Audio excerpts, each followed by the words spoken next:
bienvenue. Aujourd'hui, on va regarder de plus près l'affaire Badara Gadiaga au Sénégal.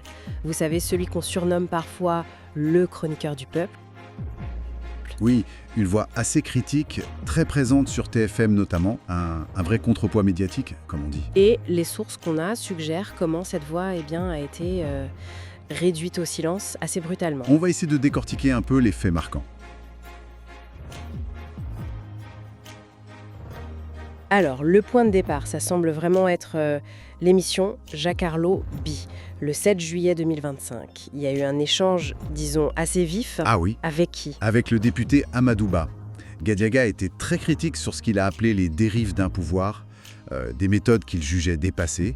Clairement, ça a mis le feu aux poudres, cet épisode. Et la suite, elle est rapide, c'est ça? Très rapide.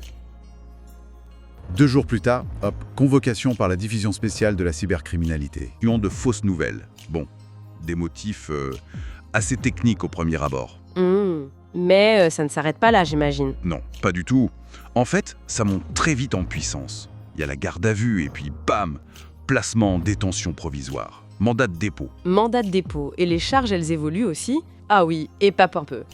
On passe à des choses beaucoup plus lourdes. Offense au président de la République. Ah oui, quand même. Réception de dons pour troubler l'ordre public. Et même tentative d'atteinte à la sûreté de l'État. Waouh, le fossé est immense par rapport aux critiques initiales dans une émission télé, non?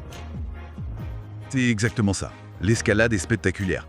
Ça suggère que l'objectif n'était peut-être pas juste de répondre aux propos tenus à l'antenne.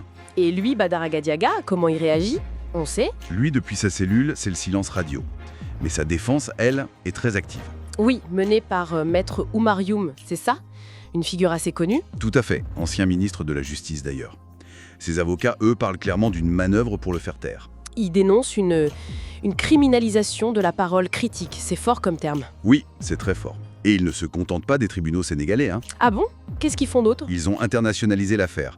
Saisine des Nations Unies, saisine de la Cour de justice de la CEDEAO. La cour régionale, d'accord. Et l'objectif, c'est quoi? Faire reconnaître le caractère arbitraire de la détention et, bien sûr, obtenir sa libération. C'est une stratégie claire pour augmenter la pression, disons. Donc, si on résume un peu, on a un chroniqueur influent, critique, qui se retrouve en prison après des propos tenus publiquement. Voilà. S'ensuit une grosse bataille juridique au Sénégal et à l'international. Et tout ça alimente forcément un débat national. Oui, un débat brûlant sur la liberté d'expression face au pouvoir politique. C'est la question centrale, finalement. C'est assez paradoxal, non? Comment ça? On essaye de le faire taire, il est en prison, mais l'affaire elle-même fait énormément de bruit. C'est tout le paradoxe, effectivement.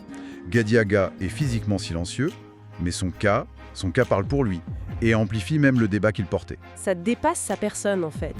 Complètement, ça devient un enjeu qui interroge la santé démocratique du pays, tout simplement.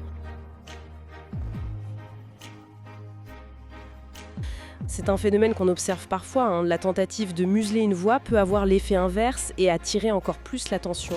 Et pour conclure, il y a cette phrase tirée d'une sorte de lettre imaginaire qu'on trouve dans nos sources.